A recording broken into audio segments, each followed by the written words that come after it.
Chapter 8. A continuation of the reminiscences of John Watson, M.D. Our prisoner's furious resistance did not apparently indicate any ferocity in his disposition towards ourselves, for on finding himself powerless, he smiled in an affable manner and expressed his hopes that he had not hurt any of us in the scuffle. "I guess you're going to take me to the police station," he remarked to Sherlock Holmes.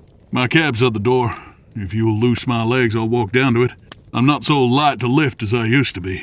Gregson and Lestrade exchanged glances as if they thought this proposition rather a bold one, but Holmes at once took the prisoner at his word and loosened the towel which we had bound round his ankles.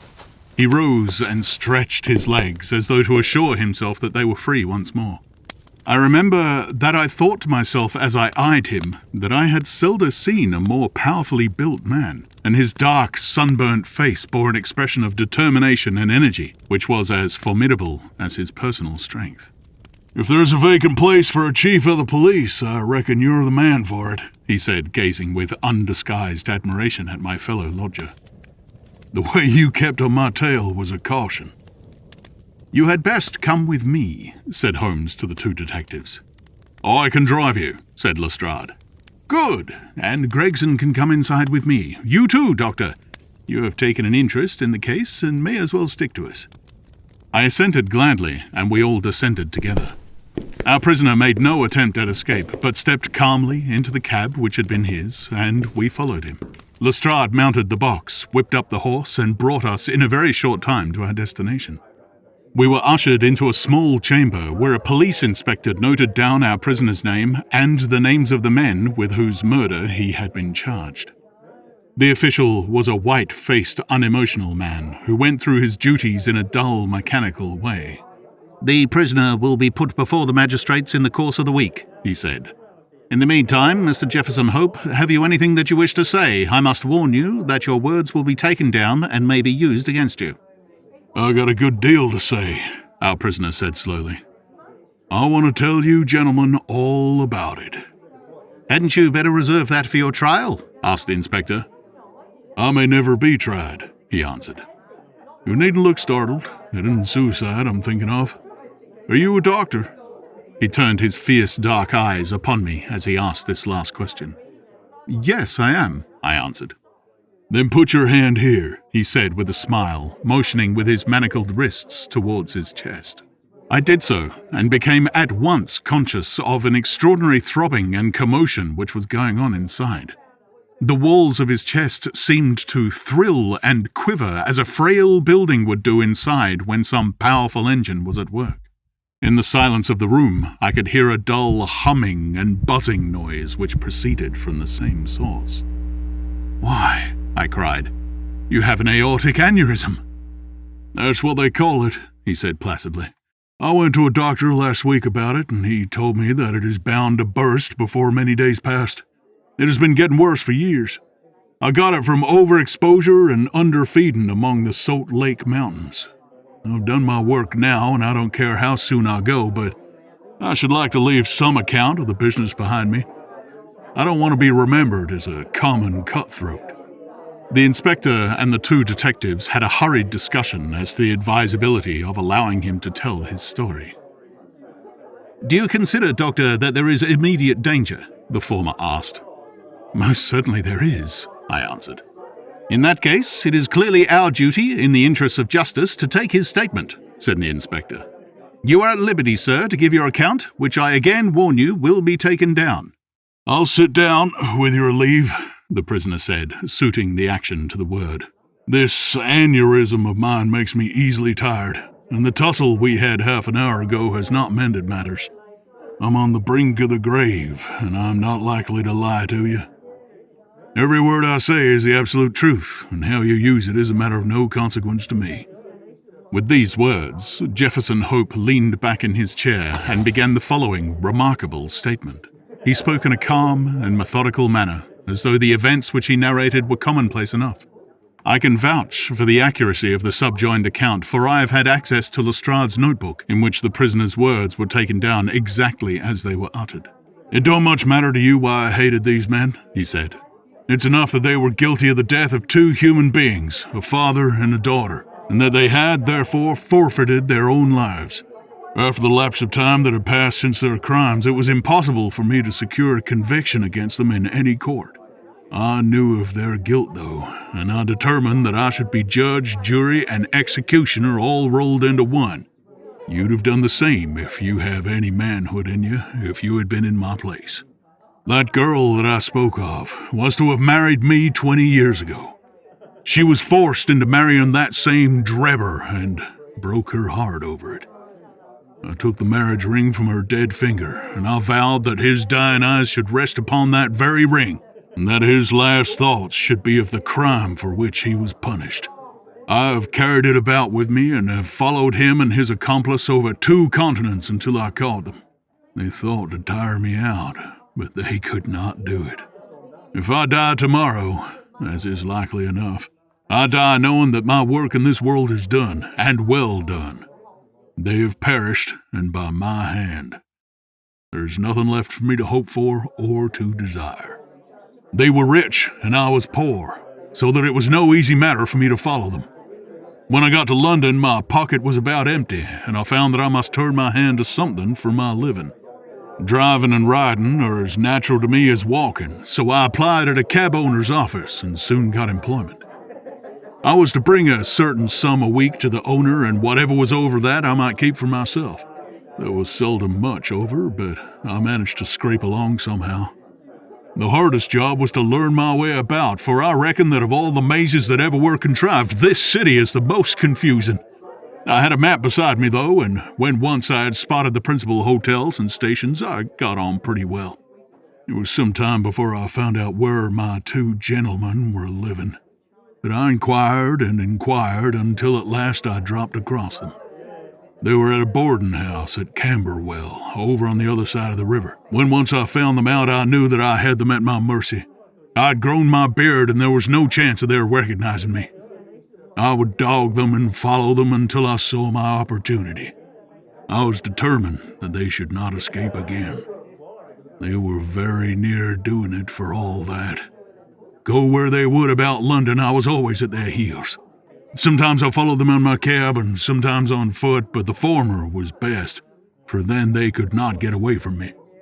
It was only early in the morning or late at night that I could earn anything, so that I began to get behindhand with my employer. I did not mind that, however, as long as I could lay my hand upon the men I wanted. They were very cunning, though. They must have thought that there was some chance of their being followed, for they would never go out alone and never after nightfall.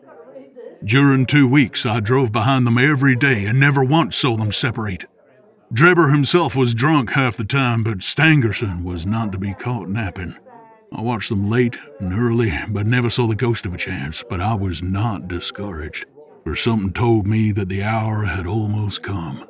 My only fear was that this thing in my chest might burst a little too soon and leave my work undone. At last, one evening I was driving up and down Torquay Terrace, as the street was called, in which they boarded, when I saw a cab drive up to their door.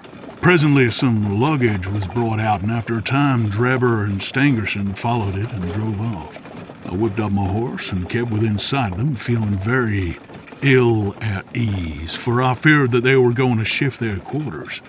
At Euston Station they got out, and I left a boy to hold my horse and followed them onto the platform. I heard them ask for the Liverpool train, and the guard answered that one had just gone, and there would not be another for some hours. Stangerson seemed to be put out at that, but Dreber was rather pleased than otherwise. I got so close to them in the bustle that I could hear every word that passed between them. Dreber said that he had a little business of his own to do, and that if the other would wait for him, he would soon rejoin him. His companion remonstrated with him and reminded him that they had resolved to stick together. Dreber answered that the matter was a delicate one, and that he must go alone. I could not catch what Stangerson said to that, but the other burst out swearing and reminded him that he was nothing more than his paid servant, and that he must not presume to dictate to him. On that, the secretary gave it up as a bad job and simply bargained with him that if he missed the last train he should rejoin him at Halliday's private hotel, to which Dreber answered that he would be back on the platform before 11, and made his way out of the station. The moment for which I had waited so long had at last come. I had my enemies within my power. Together they could protect each other, but singly they were at my mercy. I did not act, however, with undue precipitation. My plans were already formed. There is no satisfaction in vengeance unless the offender has time to realize who it is that strikes him and why retribution has come upon him. I had my plans arranged by which I should have the opportunity of making the man who had wronged me understand that his old sin had found him out. It chanced that some days before, a gentleman who had been engaged in looking over some houses in the Brixton Road had dropped the key of one of them in my carriage. It was claimed that same evening and returned, but in the interval I had taken a molding of it and had a duplicate constructed. By means of this, I had access to at least one spot in this great city where I could rely upon being free from interruption. How to get Dreber to that house was the difficult problem which I had now to solve. He walked down the road and went into one or two liquor shops, staying for nearly half an hour in the last of them. When he came out, he staggered in his walk and was evidently pretty well on. There was a hansom just in front of me, and he hailed it. I followed it so close that the nose of my horse was within a yard of his driver the whole way. We rattled across Waterloo Bridge and through miles of streets until, to my astonishment, we found ourselves back in the terrace in which he had boarded. I could not imagine what his intention was in returning there, but I went on and pulled up my cab 100 yards or so from the house. He entered it, and his hansom drove away. "Give me a glass of water, if you please. My mouth gets dry with the talking." I handed him the glass, and he drank it down. That's better," he said. "Well, I waited for a quarter of an hour or more when suddenly there came a noise like people struggling inside the house. Next moment, the door was flung open and two men appeared, one of whom was Dreber. The other was a young chap whom I had never seen before. This fellow had Dreber by the collar, and when they came to the head of the steps, he gave him a shove and a kick which sent him half across the yard. "You hound!" he cried, shaking his stick at him. "I'll teach you to insult an honest girl." It was so hot that I think he would have thrashed Dreber with his cudgel, only that the cur staggered away down the road as fast as his legs would carry him. He ran as far as the corner, and then, seeing my cab, he hailed me and jumped in. "Drive me to Halliday's private hotel," said he. When I had him fairly inside my cab, my heart jumped so with joy that I feared lest at this last moment my aneurysm might go wrong. I drove along slowly, weighing in my own mind what it was best to do. I might take him right out into the country, and there in some deserted lane have my last interview with him. I had almost decided upon this when he solved the problem for me. The craze for drink had seized him again, and he ordered me to pull up outside a gin palace. He went in, leaving word that I should wait for him. There he remained until closing time, and when he came out, he was so far gone that I knew the game was in my own hands. Don't imagine that I intended to kill him in cold blood. It would only have been a rigid justice if I had done so, but I could not bring myself to do it. I'd long determined that he should have a show for his life if he chose to take advantage of it. Among the many billets which I have filled in America during my wandering life, I was once janitor and sweeper out of the laboratory at York College. One day, the professor was lecturing on poisons, and he showed his students some alkaloid, as he called it, which he had extracted from some South American arrow poison, and which was so powerful that the least grain meant instant death. I spotted the bottle in which this preparation was kept, and when they were all gone, I helped myself to a little of it. I was a fairly good dispenser, so I worked this alkaloid into small, soluble pills. And each pill I put in a box with a similar pill made without the poison. I determined at the time that when I had my chance, my gentlemen should each have a draw out of one of these boxes, while I ate the pill that remained. It would be quite as deadly and a good deal less noisy than firing across a handkerchief. From that day I had always my pill boxes about with me, and the time had now come when I was to use them. It was nearer 1 than 12, and a wild, bleak night, blowing hard and raining in torrents. Dismal as it was outside, I was glad within. So glad that I could have shouted out from pure exultation. If any of you gentlemen have ever pined for a thing, and longed for it during 20 long years, and then suddenly found it within your reach, you would understand my feelings. I lit a cigar and puffed at it to steady my nerves, but my hands were trembling and my temples throbbing with excitement. As I drove, I could see old John Ferrier and sweet Lucy looking at me out of the darkness and smiling at me just as plain as I see you all in this room. All the way they were ahead of me, one on each side of the horse, until I pulled up at the house in the Brixton Road. There was not a soul to be seen, nor a sound to be heard, except the dripping of the rain. When I looked in at the window, I found Dreber all huddled together in a drunken sleep. I shook him by the arm. "It's time to get out," I said. "All right, cabby," said he. I suppose he thought we had come to the hotel that he had mentioned, for he got out without another word and followed me down the garden. I had to walk beside him to keep him steady, for he was still a little top-heavy.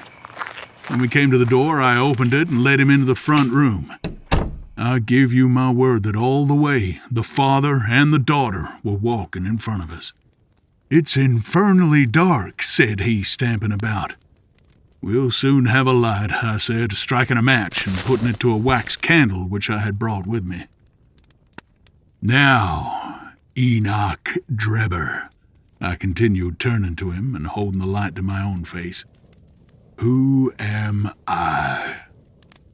He gazed at me with bleared, drunken eyes for a moment, and then I saw a horror spring up in them and convulse his whole features, which showed me that he knew me. He staggered back with a livid face, and I saw the perspiration break out upon his brow while his teeth chattered in his head. At the sight, I leaned my back against the door and laughed loud and long. I had always known that vengeance would be sweet, but I had never hoped for the contentment of soul which now possessed me. "You dog," I said, "I have hunted you from Salt Lake City to St. Petersburg, and you have always escaped me. Now, at last, your wanderings have come to an end, for either you or I shall never see tomorrow's sunrise." He shrunk still further away as I spoke, and I could see on his face that he thought I was mad. So I was, for the time. The pulses in my temple beat like sledgehammers, and I believed I would have had a fit of some sort if the blood had not gushed from my nose and relieved me. "What do you think of Lucy Ferrier now?" I cried, locking the door and shaking the key in his face. "Punishment has been slow in coming, but it has overtaken you at last." I saw his coward lips tremble as I spoke. He would have begged for his life, but he knew well that it was useless. "Would you murder me?" he stammered. "There is no murder," I answered. "Who talks of murdering a mad dog? What mercy had you upon my poor darling when you dragged her from her slaughtered father and bore her away to your accursed and shameless harem?" "It was not I who killed her father," he cried.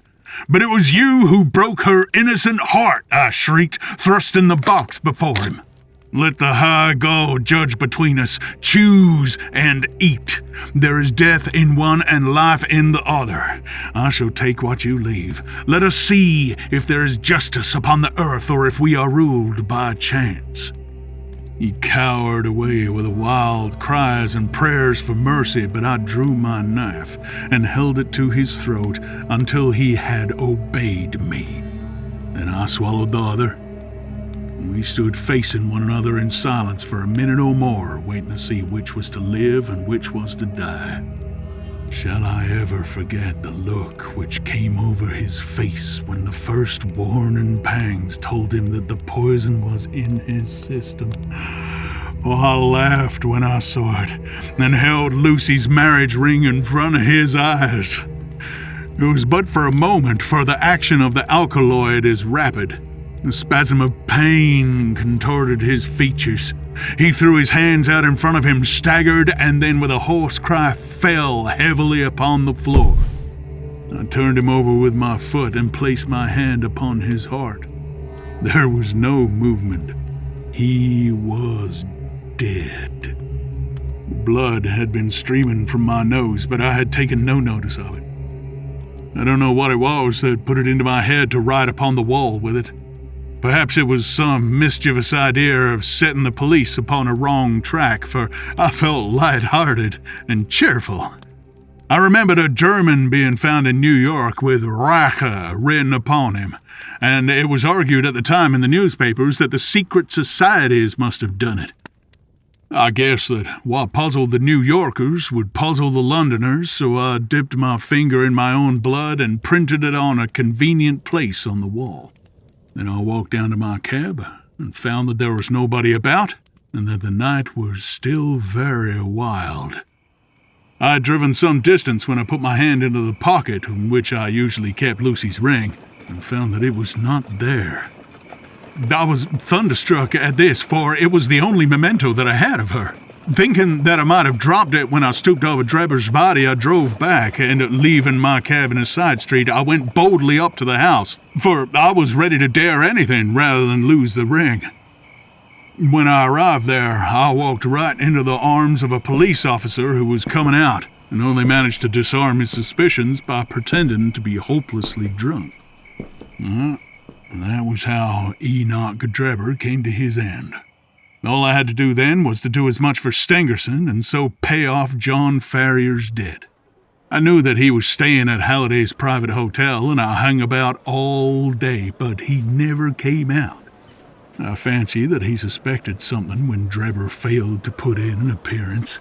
He was cunning, was Stangerson, and always on his guard. If he thought he could keep me off by staying indoors, he was very much mistaken. I soon found out which was the window of his bedroom, and early the next morning I took advantage of some ladders which were lying in the lane behind the hotel, and so made my way into his room in the gray of the dawn. I woke him up and told him that the hour had come when he was to answer for the life he had taken so long before. I described Dreber's death to him, and I gave him the same choice of the poison pills. Instead of grasping at the chance of safety which that offered him, he sprang from his bed and flew at my throat. In self-defense, I stabbed him to the heart. It would have been the same in any case, for Providence would never have allowed his guilty hand to pick out anything but the poison. I have little more to say, and it's as well, for I'm about done up. I went on cabbing it for a day or so, intending to keep at it until I could save enough to take me back to America. I was standing in the yard when a ragged youngster asked if there was a cabbie there called Jefferson Hope, and said that his cab was wanted by a gentleman at 221B Baker Street. I went round, suspecting no harm. The next thing I knew, this young man here had the bracelets on my wrists and as neatly snackled as ever I saw in my life. Well, that's the whole of my story, gentlemen. You may consider me to be a murderer, but I hold that I am just as much an officer of justice as you are. So thrilling had the man's narrative been, and his manner was so impressive, that we had sat silent and absorbed. Even the professional detectives, blasé as they were in every detail of crime, appeared to be keenly interested in the man's story. When he finished, we sat for some minutes in a stillness which was only broken by the scratching of Lestrade's pencil as he gave the finishing touches to his shorthand account. "There is only one point on which I should like a little more information," Sherlock Holmes said at last. "Who was your accomplice who came for the ring which I advertised?" The prisoner winked at my friend jocosely. "I can tell my own secrets," he said, "but I don't get other people into trouble. I saw your advertisement and I thought it might be a plant or it might be the ring which I wanted. My friend volunteered to go and see. I think you'll own he did it smartly." "No doubt of that," said Holmes heartily. "Now, gentlemen," the inspector remarked gravely, "the forms of the law must be complied with. On Thursday, the prisoner will be brought before the magistrates and your attendance will be required. Until then, I will be responsible for him." He rang the bell as he spoke, and Jefferson Hope was led off by a couple of warders, while my friend and I made our way out of the station and took a cab back to Baker Street.